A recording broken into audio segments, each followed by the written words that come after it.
Hey guys, this is KD here और आप देख रहे हैं केडी स्टडी पॉइंट। आज के इस वीडियो में हम Uttarakhand BSc nursing ANM GNM paramedical का फॉर्म कैसे आप अपने मोबाइल से अपने पीसी से भर पाओगे स्टेप वाइज जानेंगे। सबसे पहले आपको इसकी ऑफिशियल वेबसाइट में आना होगा। यहाँ पर आपको सारी चीज़ें देखने को मिलेंगी। उससे पहले थोड़ा सा इन्फॉर्मेशन मैं आपको दे देता हूँ। अगर आप इससे रिलेटेड कंटेंट चाहते हो, पीवाईक्यूज क्लासेस वगैरह, तो ये वीडियोस आप देख सकते हो। एएनएम जीएनएम की कंप्लीट क्लासेस भी चल रही हैं, उसको भी आप देख सकते हो। ये प्लेलिस्ट ज्वाइन कर लेना, फिर उसके बाद आपको देखने को मिल जाएगा कि कितने की मेंबरशिप लेने के बाद आपको वो क्लासेस देखने को मिलेंगे। बाकी हम यहाँ पर देखते हैं कि फॉर्म कैसे आप फिलअप कर सकते हो। तो सिंपली फर्स्ट में ही आपको देखने को मिल रहा होगा Uttarakhand nursing paramedical entrance examination 2026। इस पर आपको क्लिक करना है।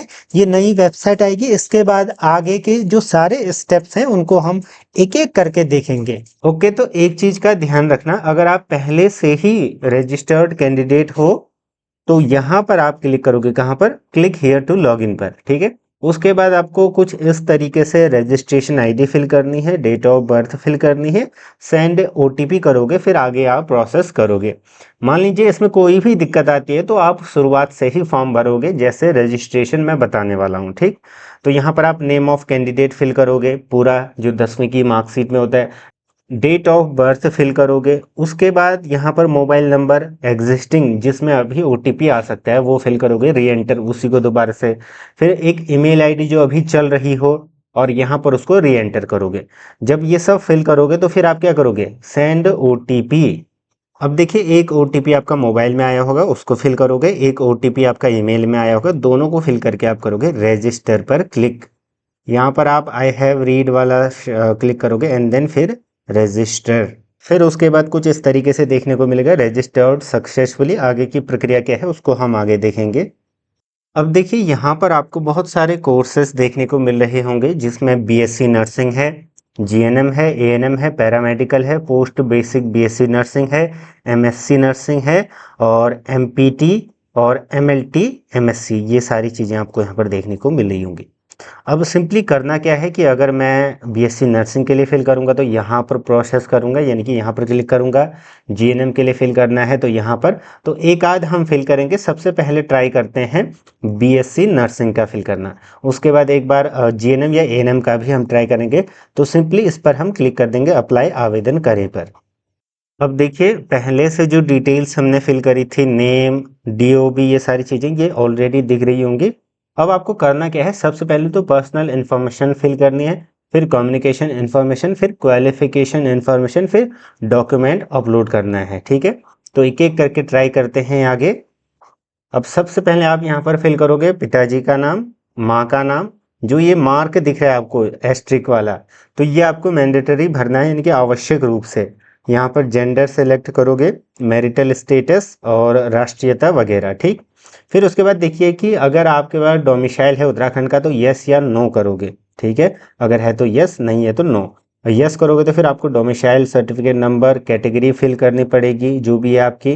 ठीक है, उसके बाद यहाँ पर उसका नंबर, आईडी प्रूफ आपको एक सिलेक्ट करना पड़ेगा, जैसे आधार कार्ड अगर मैं सिलेक्ट करूं तो यहाँ पर आधार का नंबर, सेव एंड नेक्स्ट। अब आपको क्या फिल करना है, कम्युनिकेशन इन्फॉर्मेशन, यानी कि आपको पत्राचार का पता और स्थायी पता।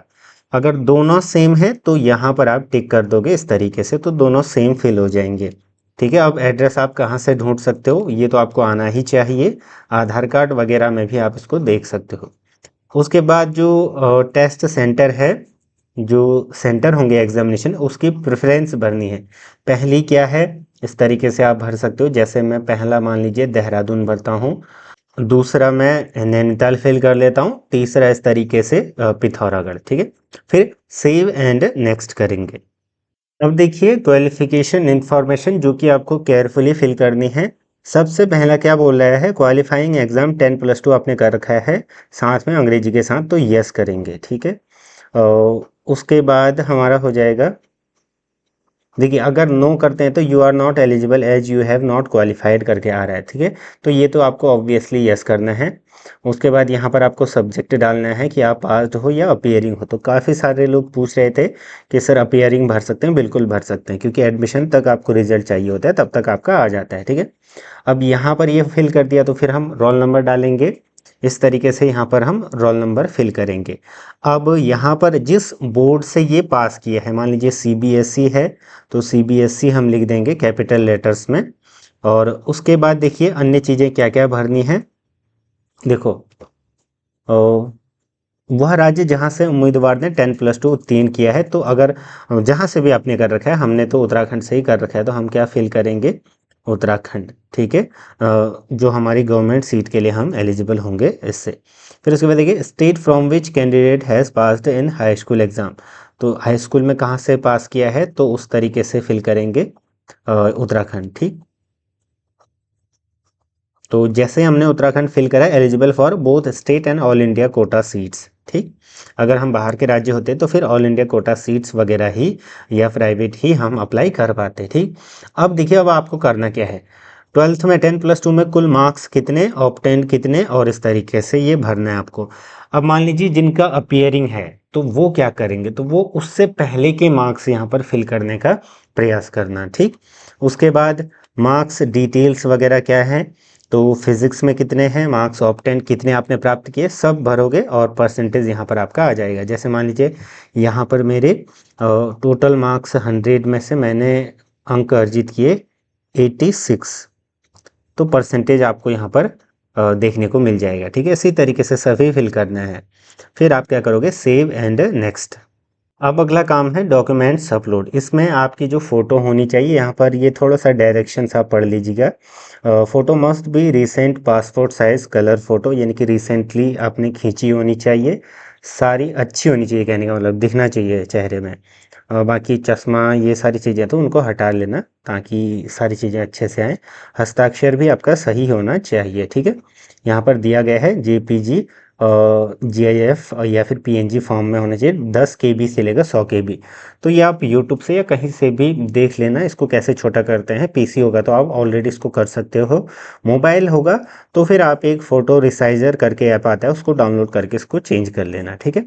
चूज फाइल और फिर अपलोड करना है, ठीक। फिर ये सब करने के बाद प्रीव्यू पर आप जो है क्लिक करोगे। अब एक चीज़ देखिएगा, सारी चीज़ें आप डिटेल्स फिल करने के बाद प्रीव्यू करोगे तो ऊपर सारी डिटेल्स आपको दिख जाएंगी जो जो अभी तक आपने भरा। अगर सारी सही है तो फिर आप क्या करोगे, सिंपली यहाँ पर क्लिक कर दोगे घोषणा पत्र पर और फिर सबमिट कर दोगे। मान लीजिए सही नहीं है, कुछ चेंजेज करना है तो फिर एडिट कर लेना पर्टिकुलर जहाँ पर गलतियाँ हो रखी हैं। तो सिंपली अब हम क्या करेंगे, सबमिट। अब जैसे ही हमने सबमिट करा, ठीक है, क्योंकि मैंने जनरल फिल करा था तो जो हमारी फीस है वो 2500 है। अब लास्ट स्टेप आपका रहेगा फीस पेमेंट का, तो प्रोसीड टू पेमेंट हम क्लिक करेंगे। तो यहाँ पर आप फीस कई तरीके से पे कर सकते हो, जिसमें आपके कार्ड वगैरह से यहाँ पर देखने को मिल रहा होगा। बाकी आप यूपीआई से भी कर सकते हो, जैसे क्यूआर कोड अगर चाहिए आपको, सिंपली यहाँ पर क्लिक करोगे और इस तरीके से आपको ये देखने को मिल जाएगा। तो ये लोडिंग हो रहा है, आप किसी भी गूगल पे फ़ोन पे से इसको कर सकते हो। एक चीज़ ध्यान रखना कि नेटवर्क कनेक्टिविटी अच्छी हो, सारी चीज़ें हो, और फिर आप जब फी पे कर लोगे तो फिर सिंपली आप इसको सेव कर लेना और उस प्रिंट आउट को रख लेना। तो इस तरीके से आपको सारी डिटेल्स अच्छे से फिल करने के बाद ये जो है प्रोसीड करना है। अगर आप खुद से भर पाते हो तो अच्छी बात है, नहीं तो आप क्या कर सकते हो, साइबर कैफ़े से इसको भर सकते हो, ठीक है। आई होप कि चीज़ें आपको अच्छे से समझ में आई होंगी। चैनल से जुड़े रहें क्लासेस के लिए, अन्य सारी चीज़ों के लिए।